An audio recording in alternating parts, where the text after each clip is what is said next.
You made a comment, but I don't know if you would agree. But would you agree that this fight is similar to the Black Studies fight in the universities? Because that's what they said, and I heard you kind of said that too. Would you say? Wait, what do you mean? Who? So pretty much the fight for the AP American history is similar or the same as the Black Studies fight in the universities that were a few years ago. Like, would you see this fight as the same or similar? That's a good question. I may not understand enough of your question or enough of what's going on to answer properly. But my quick first answer would be that to institutionalize nationally an AP Black Studies curriculum, right, is one effort.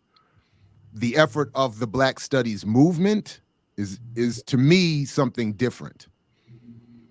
So I'm not saying that the AP effort is bad, but I think we would have to acknowledge that it's different. That, as I've always interpreted the Black Studies movement, it has been meant to be a parallel of the most radical movements in the streets. It's supposed to be the intellectual wing of that movement. It is supposed to represent the most aggressively militant analyses that we could develop and deploy with science and research, not just making stuff up, obviously. But so I don't know. And I don't know that an effort to institutionalize curriculum does that. But I haven't looked at the curriculum. I don't know enough about the effort. I don't know. But that's just my initial answer. So sorry. Yeah, go ahead.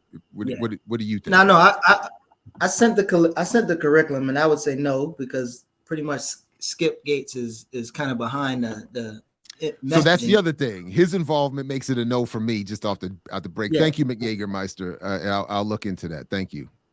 And if you let him tell it, he was running the show protecting the Black Panthers. Yo, are we showing that clip? Is that what are we starting with that, or where are we starting? Yeah, do you have it, or I gotta send it to you? Yeah, I got it. I don't know if we can make it through the whole thing though. And just everybody, trigger warning. We need to give a Henry Louis Gates trigger warning. Because otherwise I just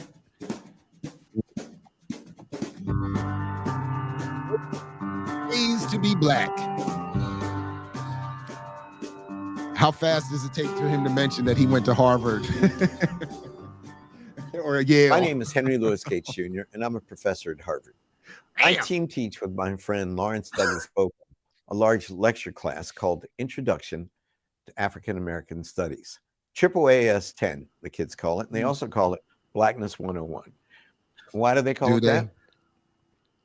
Well, the course is constructed around the debates that Black people have had with each other since the 18th century about what it means to be Black.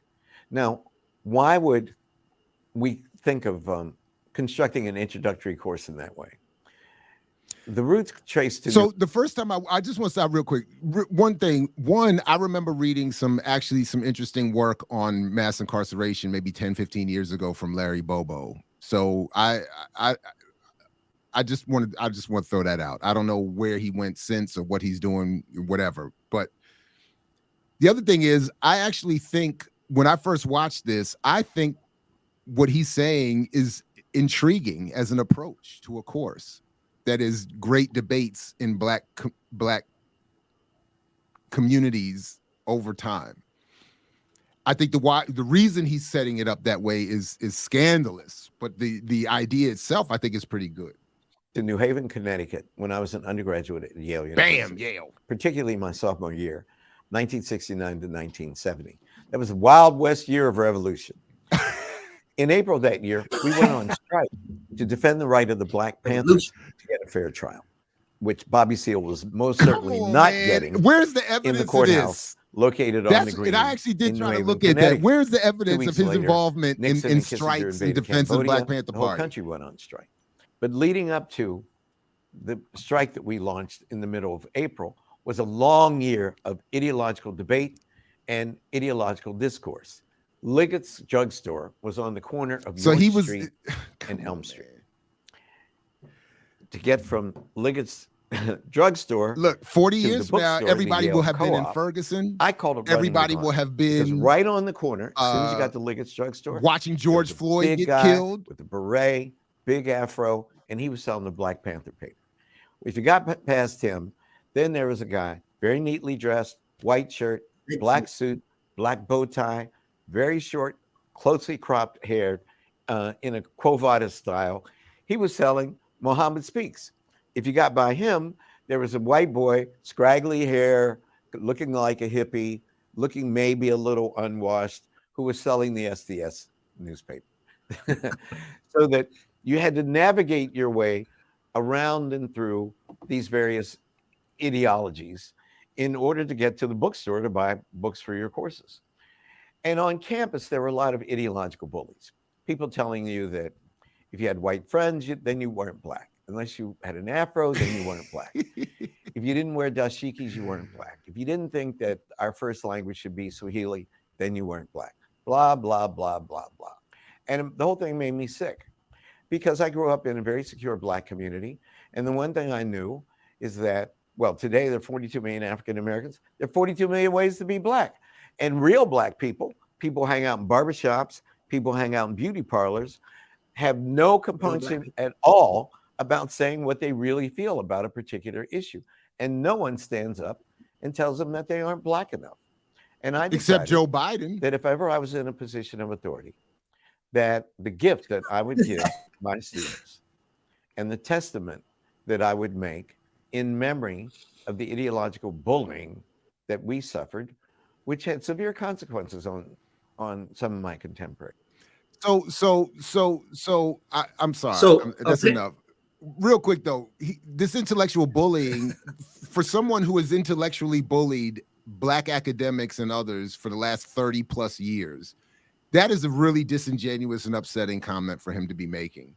To suggest that he had to resist against all these radicals who were bullying him into submission, that if he could, once in power, he would give the gift of offering honest debate. I've watched this man get more animated than I am now, attacking a much dead Kwame Ture for espousing a politics that this man felt were uncomfortable. Not in a debate, not in a discussion. He doesn't make room for people to his left to have honest discussion and debate. He condemns them and calls himself an intellectual entrepreneur. So the bullying has been from those that have propped him and put him in position to defend them for the last 50 years against Dr. Clark, against anybody, any form of a materialist left, anybody left of the Democratic Party, all down the line. So that he would feel comfortable. Again, this is not about, honestly, I really don't care who people love, but that he wants to be comfortable with his white wife and his white community of academics and intellectuals. That's what he is. That's what he is responding to here. And I it's so disingenuous to then say, I'm going to give the gift in the because now we don't get intellectually bullied. What is he talking about? What is he talking about? That happens all the time. Intellectual people getting canceled every 5 minutes. Anyway, go ahead. My bad. Go ahead.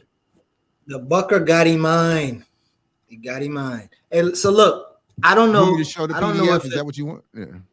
No, you ain't got to show it because Okay. you can easily search through it and realize that one, it's either I don't think Skip has control over it. It's just the Florida Department of Education and some nonprofit that they're working with, and they get the final say what's in the curriculum. And they, for instance, they said the Florida Department of Education was asking the nonprofit, like, what does intersectionality mean? And then they also said, please do not promote any of that Black Panther thinking in this curriculum. And so, where does it say? Wait, where does it say that? It says it in I can get you an article, but it says in an article. Let me find the article again. But yeah, you got you gotta. Where does it say that? I texted to y'all last night. I gotta find it now. But you sent it in the group chat. Yeah, I sent it in the group chat. Maybe Diallo stole it and took it away from us. But so let me find that real quick. But that's one of the things that I was reading on there. But then when I searched that curriculum for capitalism, Fred Hampton, socialism, communism, they didn't even talk negative about communism, imperialism, any of those things. You ain't gonna find none of that in any of that curriculum. So yeah. Well, I did have some hope because I did notice one thing. So I did, when I looked at the acknowledgments, I did have some hope because Greg Carr was an additional contributor. Josh Myers is listed as a contributor. Oh. Those were the only names that I recognized.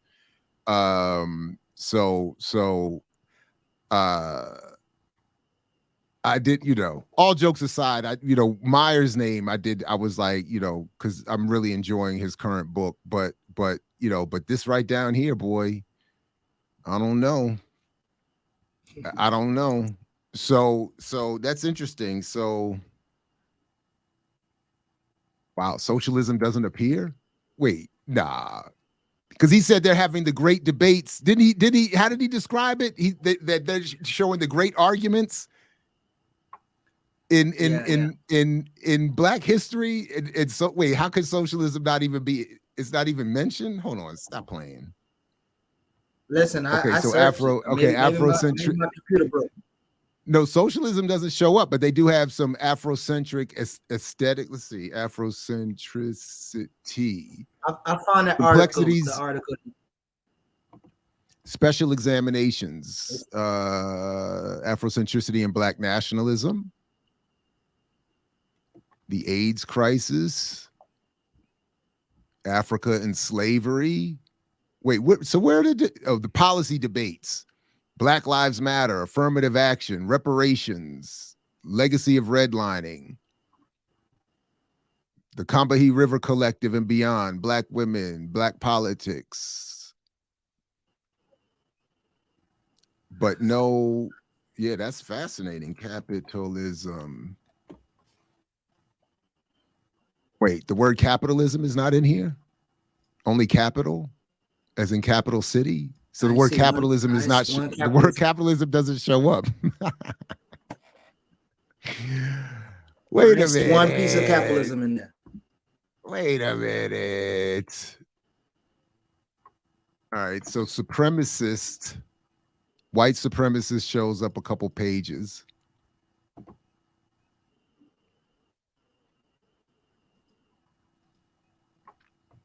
In the Red Summer. So but not even a Red Scare? They don't even do. All right, that's fascinating right there. That's fascinating. Yeah, I was looking for the Red Scare too. I was looking for the. Right, Garvey's in here.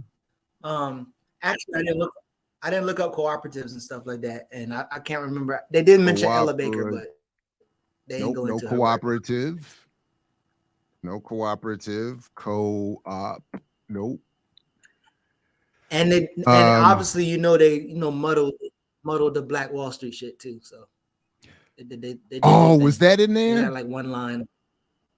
Well, just a thriving community, blah blah blah. A real quick line, but the same old trope. Now, you did send an article because when he made that point about the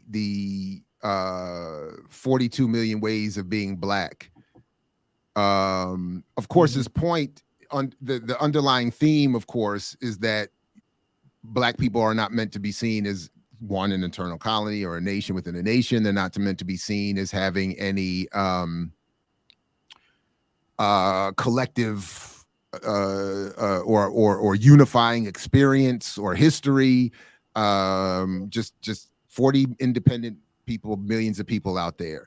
So, but apparently he had been saying this for a couple of years, and people like me just hadn't been paying attention, because here we have Deborah Gray White at the 12th annual Schreiber lecture in 2019 responded to this. And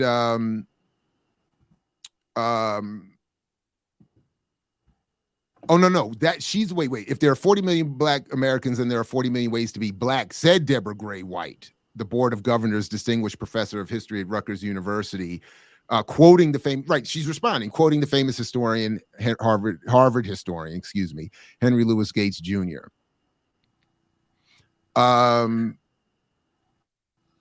White invoked Gates' question in the guiding question, evoked Gates' question as the guiding question and title of her talk. Are there really 40 million ways to be black? The quote comes from a conversation between Gates and the author cited in the first chapter of Touré's Who's Afraid of Post-Blackness, What It Means to Be Black. Now, also Touré, no wonder. Oh my God, no wonder. No wonder. Let's see. She went on, I thoroughly believe black women and black men experience blackness differently, that straights and LGBTQs experience blackness differently, and so do native-born blacks, African-born blacks, Caribbean-born blacks, she said. Still, there is something about this current period that makes me wonder if there really are 40 million ways to be black. She talks about the one drop law, creating a uniquely different kind of citizenship for African Americans behind what Du Bois euphemistically called the veil, has its own style and aesthetic.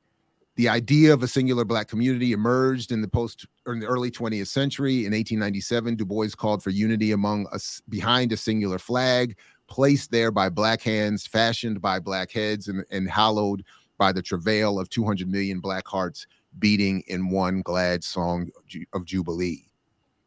White pointed out Du Bois's phrasing was in contrast with Gates's urging one glad song of Jubilee, not 40 million songs of Jubilee, she said. Black unity was emerging where the community was most needed to defend itself. The Ku Klux Klan, disenfranchisement, and Jim Crow segregation threatened the 20th century black experience. Even where black people differed in their daily lives when it came to race pride as a weapon of self-defense, they were on the same page. So, go ahead. Yeah, go ahead. No, I was about to say, I showed you the link where he talked about no black power thinking, but we gonna skip after we finish this because he's done. But he said what now? On the CNN article is where they said, does this course promote Black Panther thinking? The CNN link that I just sent in the chat. Oh, hold on. Okay, let me pull that up. Okay, wow. But like they was College Board hits back. Florida's initial rejection of AP African American Studies course admits it made mistakes in rollout. Oh, they made mistakes. This is from Monday the 13th. And so you're saying the African American Studies folks admitted some flaw in the way they rolled out the project? Hold on, let me just find the part you're talking about. Okay.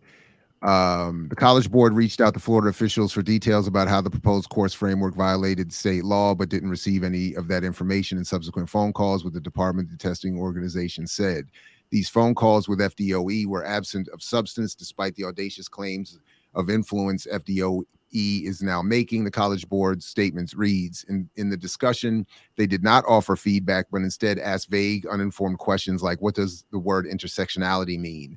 And does the course promote Black Panther thinking? Well, no, it doesn't, because not at all. There are no Black Panther mentions or well, actually, let me not say that, but there's no mention of socialism. Is the Black Panther Party mentioned? They would have to be mentioned. Yeah, they mentioned, but there's some light work on them, and more with Cleaver. Right. Right. So there's a section on Black Power and Black Pride. Mm-hmm. That's the title, Black Power and Black Pride. Kathleen taught us to love our afros, by the way. Kathleen Cleaver on natural hair in a video, right. Growth of the Black middle class. So there's, Colin Powell and Barack Obama, Gwendolyn Brooks, Kathleen Cleaver, the Black Panther Party's 10-point program. the free food program. So that was one thing Adolph Reed mentions in his article. He was saying the Black Panthers get all this credit for starting a free breakfast program that the government would co-opt, but he says that the free breakfast program that the government instituted was in 1966 before the Panther Party formed, so that they're given undue credit for that bit of history. Reed says. Anyway, but so they were attacked and destroyed because they were late, apparently, in starting the free breakfast program. So the government said, hey, why are you trying to copy what we're doing? We're already doing everything your people need, so we're just going to go ahead and wipe you out. That stuff is comical, man. That stuff is comical, man. Thank you, Andre Taylor, by the way. Peace and love to BPM's 2 years. Thank you for the work and the fellowship. Thank you, Andre. Thank you for the support. And yes, definitely, again, happy anniversary to us here at BPM and to all of you for helping us get here and continuing to grow.